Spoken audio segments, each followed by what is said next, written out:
as trade unionists, we often criticise companies for putting profit before people. And I don't think there's a more destructive way in which that manifests itself than the way some of these gambling operators behave. I was speaking to a colleague from Unite not long ago who's on the call. And one of the things I said to him was, this is just a ticking time bomb waiting to go off. And his response to that was, it's already gone off, just not enough people are paying attention to it. And I think that is really, really true, particularly when you hear what the previous speakers have been saying about the sort of destruction we see in communities and in the workplace. There's not enough spotlight yet for people to really be taking notice and taking action. So that's why it's great to hear the campaign that Karen and Mick are doing, and also the number of campaign groups that are out there and podcasts and various other organisations are trying to put a spotlight on this, because without that spotlight, we won't get that change. And so I'm really proud of this toolkit being part of that change. Some people might ask the question, what's problem gambling got to do with trade unions? But the stats are quite interesting once you start looking at them. So a Reading Partnership report found that 28% of working adults who gambled, about 4 million people, would prefer to keep the extent of their gambling hidden from their colleagues. It also showed that people aged 25 to 34 are most likely the age group to gamble whilst at work, usually on a mobile phone through an application, which links back again to what Mick said there about that sort of growth in the online gambling markets. And then more than 4 in 5 British adults think that gambling and debt can be a distraction to people at work. Also, a 2018 Gamble Away study into the impacts of problem gambling on families found that 82% of families surveyed said that their loved ones' problem gambling had an impact on their work or education, with 37% of that people saying that impact was significant. So the sort of impacts we're looking at there is reduced productivity due to tiredness or distraction, or being absent from work due to dealing with issues related with their loved ones. And of that 82%, 10% reported they actually lost their job due to their loved ones' problem gambling.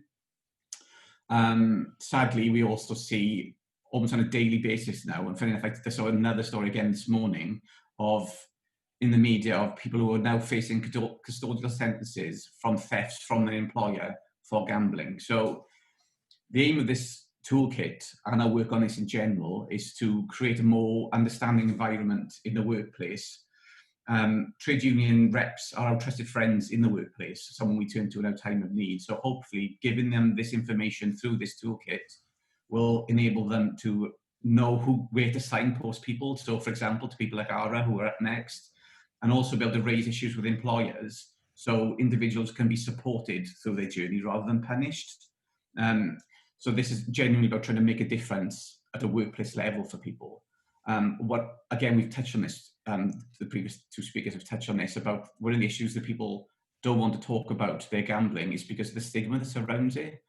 And we know that I think trade unions can make a big difference on this, in the same way that we have been doing around mental health for the past 10 to 15 years in raising this as a workplace issue. And we have around 400,000 trade union members in Wales. So if we can just get a small percentage of them to go through the Bet You Can Help course, or to download the toolkit and understand and be more aware of gambling related harms, hopefully we can look at saving people's jobs and also look at saving people's lives. And to close, I just want to give some credit to, like I said, Unite the Union, who I had a conversation with about this work initially. It was their union learning project in the northeast of England that sort of sparked my interest in this as something we should be doing. They run a Bet You Can Help course, and we have one of them running in Wales on the 24th of November. So we'll put details of that in the comment section, and we'll also send you an email after the event so you can sign up for that. So if you're a union rep, I would recommend going on that course, because it shows how trade unions and employers can work together to help support members who might be facing problems around this issue, and also support their loved ones. They also have a workplace charter, and a copy of that is available in the toolkit, again, which will be sent to you.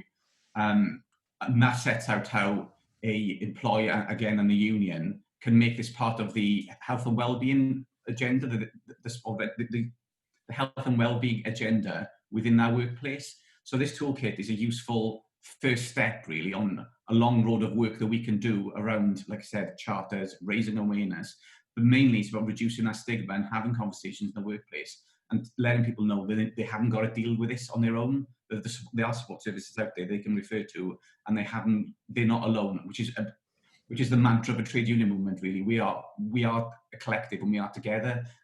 So, thank you.